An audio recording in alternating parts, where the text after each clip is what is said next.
In front of me is NUBIA Focus 2 Ultra, and today I would like to show you how you can use voice typing.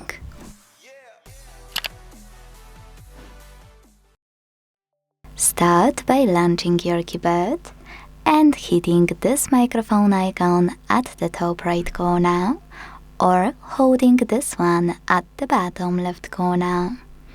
Either way, after you click on it, start typing. As you can see, voice typing is on.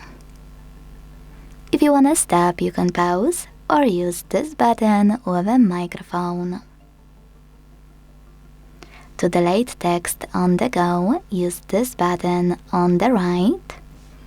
To access voice typing options, this gear on the left. And to go back to standard keyboard, use this arrow at the top left corner.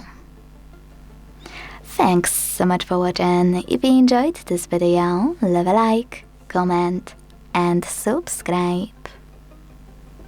Bye!